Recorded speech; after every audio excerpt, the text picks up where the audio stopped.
धनराज धनाश्री धन बाला पी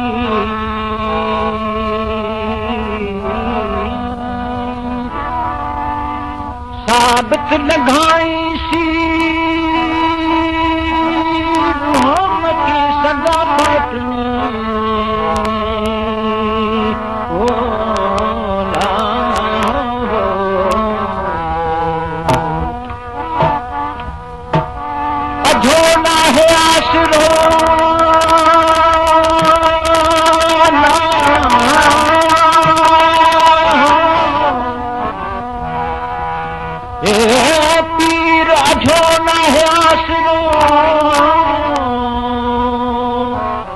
भुगे भवन भाया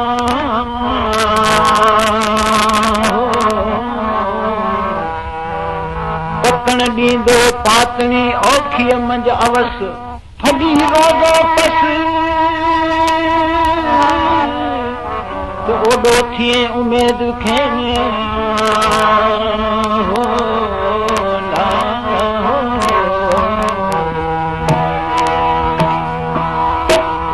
असांजी रिवायत आहे ॿी जहान जे सरदार खे जॾहिं मेराज ते परवरदिगार घुरायो त सीढ़ी ते ज़ीने ते हिकिड़ो ज़ीनो घटि हो।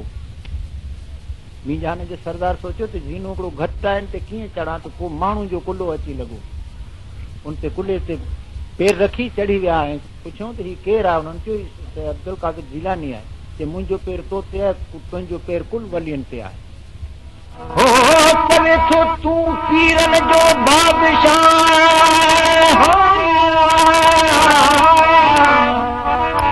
तूं पीरन जो बादशाह, तूं पीरन जो धर्म, अल्लाह लग एहसान करके निहारी जनरम बुलगादी रख वॾा शेख शर्म जाम जाम मरम सो गम गिलानी कटिए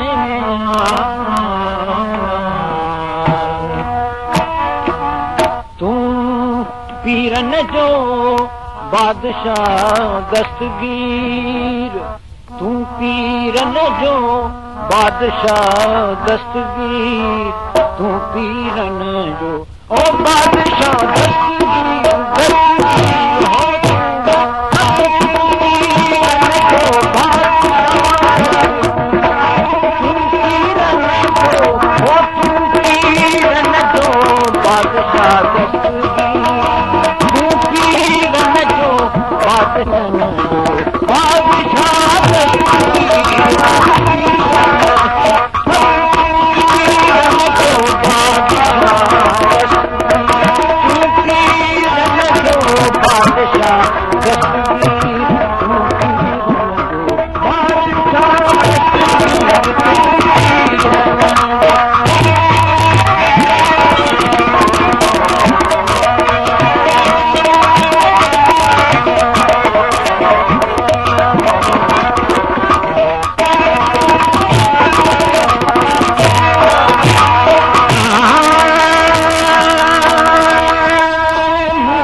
मगर मथा कन डेहानी दूर थिए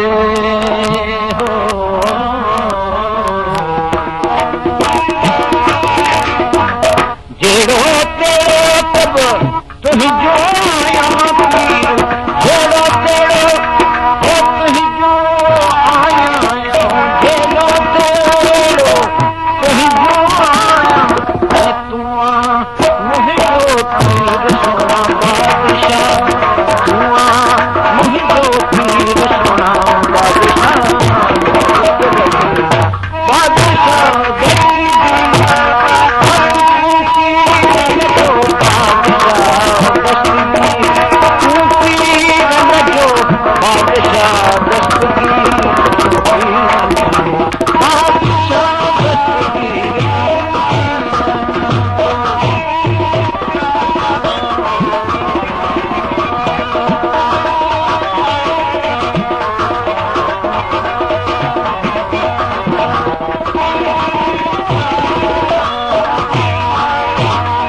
बादशाह भला भारत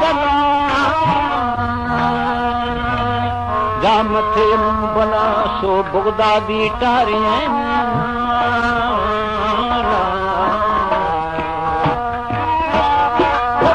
साईं रिवायत आहे त हिकिड़े पीर साहब बचपन जी हालत में बच्चन सां कुॾंदा हुआ जेके पाण स्टार्ट थी चऊं बचपन में रांदि कुॾंदा हुआ शाम थी हुई ॿिए छोकिरे ते वारो अची वियो त हुन चए त हाणे आउं सुभाणे वारो ॾींदुसि शाम थी हुई राति थी हुई बच्चे जो कुदरत आहे हुनजो इंतकाल थी वियो